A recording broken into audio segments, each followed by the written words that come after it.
जय भीम साथियों, अभी हम हैं दिल्ली विश्वविद्यालय के गेट नंबर 4 पे और यहाँ एक प्रोटेस्ट चल रहा है जो सविता राय के विरोध में चल रहा है। डॉक्टर रितु जो प्रताड़ित हैं, शोषण के शिकार हैं। आज हम मौजूद हैं यहाँ पे और यहाँ कुछ लोग हैं जिनसे हम बात करेंगे, जानना चाहेंगे कि जो कल बारिश आई थी उसमें कैसे ये रहे और क्या कर रहे थे, क्या क्या सिचुएशन का हैंडल करना पड़ा इनको। आइए हम इन्हीं से जानते हैं। हमारे साथ मौजूद हैं संजीव जी। संजीव जी, कल कैसा रहा है आपका? देखिए, हम कल यहाँ पे बारिश हुई है, सारे यहाँ पानी भर गया था और यहाँ गद्दे हमने सारे गीले थे, हमने त्रिपाल टांगा गया। हमें बड़ी मुसीबतों में जो है ये जो आई हैं, बारिश के जो टाइम आया है, हम अपना जो रात में 12 और 1 के बीच तक हमने अपना ये जो चला है। और इन्होंने जो हमने एक देखा है ना, जो जब कोई अगर जंग लड़ता है ना तो बारिश देखता है, ना ठंडी देखता है, ना गर्मी देखता है, ना धूप देखता है। जितने भी जंग लड़ते हैं ना, हम उनको ताकत लेके चलते हैं। दूसरी बात, इन्होंने जो सविता राव को, जब तक इनको जेल नहीं होती, न्याय हमारी डॉक्टर रितु जी को न्याय नहीं मिलता, हम दम के साथ, जोश के साथ, हिम्मत के साथ चलेंगे। ठीक है, जैसा कि आपने देखा संजीव जी बोल रहे हैं कि जब तक सविता राय जेल में नहीं चली जाती तब तक ये यहीं पे डटे रहेंगे और डॉक्टर रितु को न्याय दिलाने के लिए लड़ते रहेंगे। मौजूद हैं यहाँ पे एक और शख्स जिनसे हम बात करते हैं। शिवा जी, आपने जैसे इतने दिनों से, आज कितना दिन हो गए धरने के? सर, मुझे यहाँ पे 50 दिन हो गया और मैं अपनी बहन के लिए यहाँ पे आया हूँ। उनको जब तक इंसाफ नहीं मिल जाता हम यहाँ से नहीं हिलेंगे, नहीं हटेंगे। चाहे बारिश गिरे, चाहे पाथर गिरे, चाहे पे आग बरसे, हम यहाँ से हटने वाले नहीं हैं। आपको बता दूं कि ये हम कोई लखपति या करोड़पति तो है नहीं, गरीबों का धरना है ये हम लोग जो तिरपाल लगाए हैं, ये 1 महीने से ज्यादा हो गया। जैसा आपको बता रहा हूँ, 50 दिन हो गया। तो पहले भी पानी गिरा था तो ये तिरपाल जो है थोड़ी कमजोर पड़ गई है और कल इतनी जोर से हवा चली कि सारे तिरपाल हमारे टूट गए और हम लोग कल बारिश में भीग गए।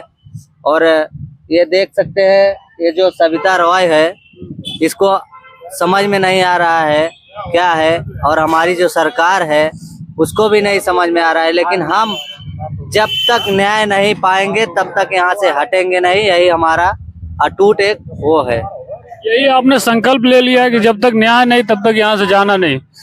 तो एक और शख्स है, इनसे हम पूछते हैं कि आपने क्या देखा अभी तक, क्या परिणाम कुछ निकल रहा है कि नहीं निकल रहा? क्या क्या आपको लगता है कि न्याय मिलेगा? जय भीम, जय मूल निवासी, जय बहुजन। देखिए, बाबा साहब भीमराव अंबेडकर का बेटी बैठी है यहाँ पे, दलित समाज की बेटी बैठी है यहाँ पे, ठीक है, और हक और अधिकार का लड़ाई लड़ रही है, ठीक है। Education is the most important thing. They will know if they educated, then they will ask the question. That was they will not provide good education. इन लोगों को पता, अगर इसको शिक्षा दे दिया जाए और ये शिक्षित हो जाए तो फिर ये सवाल पूछेगा, हक मांगेगा। इसीलिए इसको शिक्षा से वंचित रखो। आज हमारी बहन डॉक्टर रितु जो दिल्ली यूनिवर्सिटी की प्रोफेसर है, उसका साथ क्या प्रॉब्लम है? वेल एडुकेटेड, वो शिक्षित हो गई है और वो जान गई अपना हक अधिकार, तो उसको कैसे भी करके आज आप लोग तो अच्छा से जान रहे हैं सर कि हमारे देश में कितना सारा जो स्टूडेंट्स है जो यूनिवर्सिटी कॉलेज में पढ़ रहा है, उसका साथ क्या क्या हुआ है, ठीक है ना। तो हम आपके चैनल के माध्यम से बस इतना ही कहना चाहते हैं कि यहाँ पे जो डॉक्टर रितु जी बैठे हैं, ये अपना लड़ाई नहीं लड़ रहे हैं।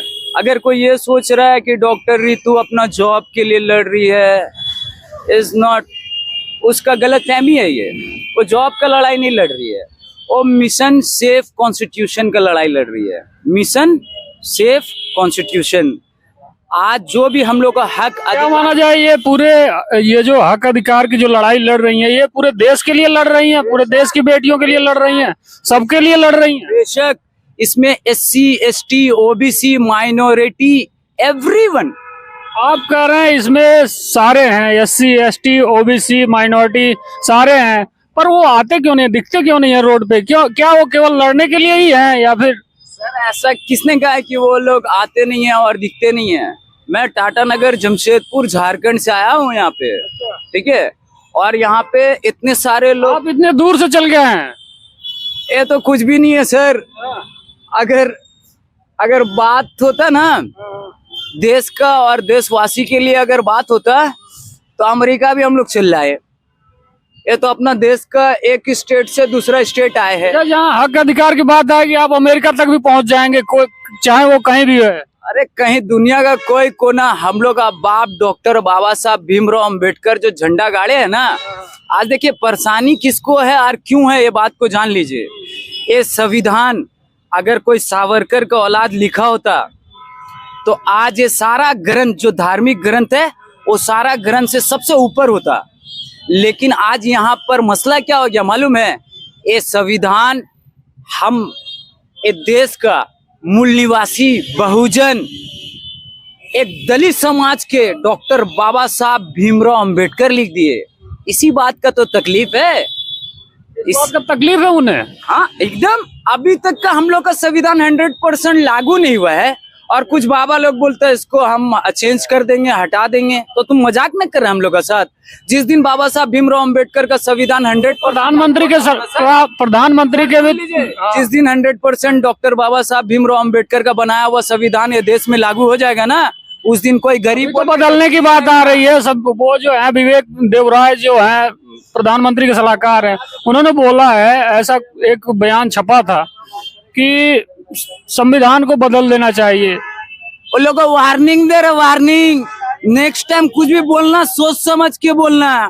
नेक्स्ट टाइम कुछ भी बोलना सोच समझ के बोलना, नहीं तो ना ये देश ना किसका मालूम है?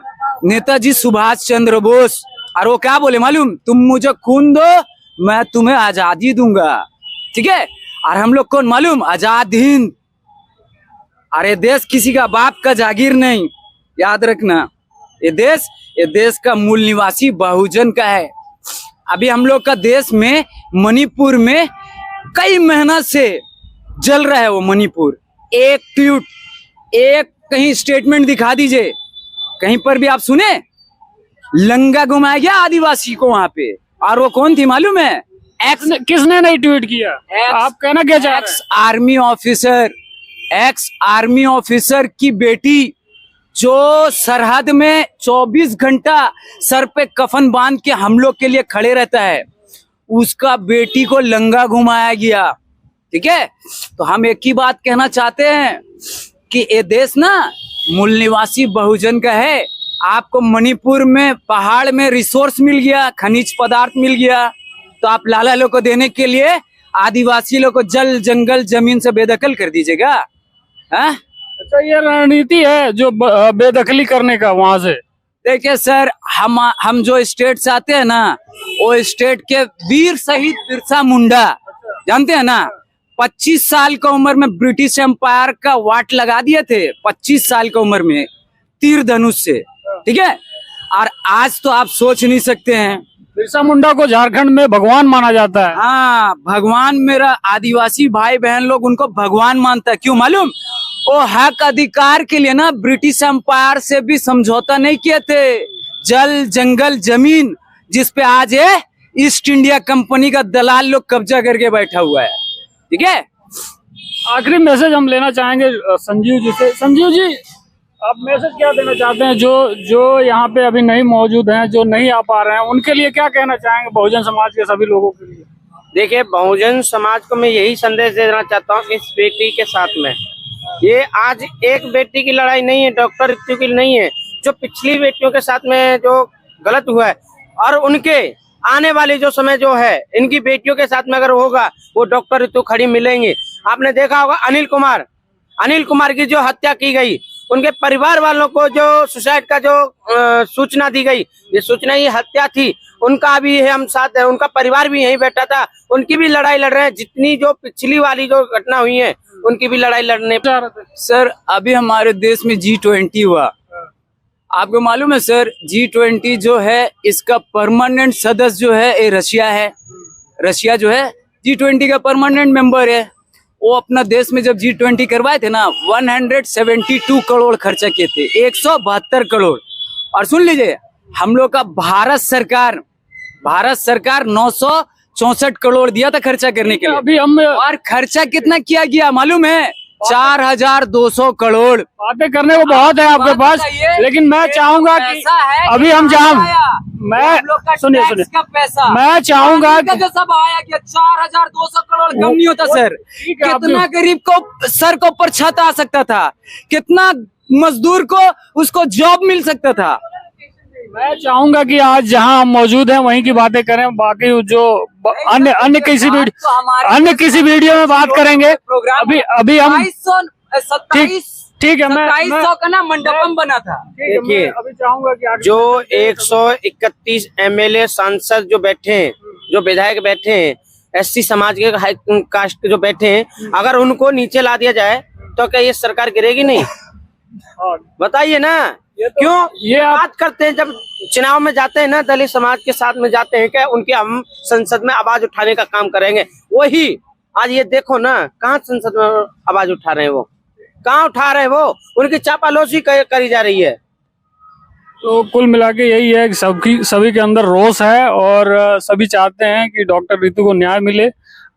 आज के लिए बस इतना ही। Thank you.